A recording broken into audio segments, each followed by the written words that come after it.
And those little everyday details can be the most delicious. I mean, poems can be the big subjects, philosophy and politics and all of the other things that you do write about frequently in your poetry, but you also find those gems lying in the street in a way, or chalked on the wall. And I mean, there was a poem that I had found one day. I bumped into a man in the hardware store, and he just said something to me, and it was so moving, and it came from nowhere, so Yes. I hesitate to say it's the poet's job to pick up on those things, but it's certainly partly why I love to write poetry.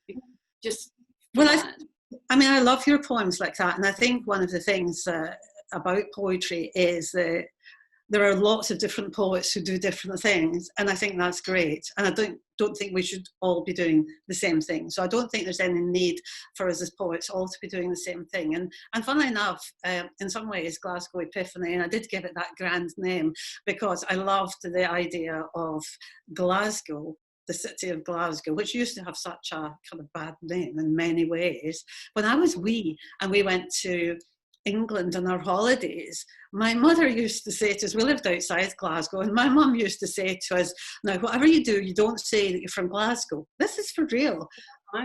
Oh, really? Okay.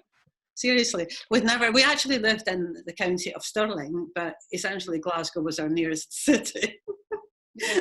So we were never safe because it was known as Knife City and all, of it. So Glasgow is that, and I just love the idea of Glasgow Epiphany, but in a way that I can see into your soul is a philosophical idea. Yeah, that's right. That's exactly right. So even those little fragments that we, seemingly fragments that we pick up in the street, they're always going to be going to a deeper part of ourselves, and that's what the poem is essentially going to be about. So they're they are, like what do you call it? It's not stepping stones, but sort of jumping off points into the deeper stuff. And do you ever start to write a poem and be surprised at where it has gone? You might start off thinking, oh, this is going to be a lovely poem about, whatever, and then be astonished about where it ended up. Yeah, I think sometimes I don't do that as often as I would like to. I think I'm more of a control freak than I want to be.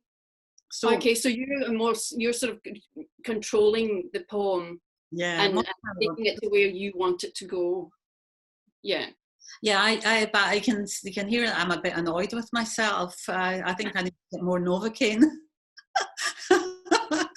So I think it's kind of one of the little tasks to set myself is to try and not do that. But it's possibly because part of what I do is I carry it in my head though, and I play with stuff. So sometimes I've done quite a lot. So you've done a lot of the work before you even get it done.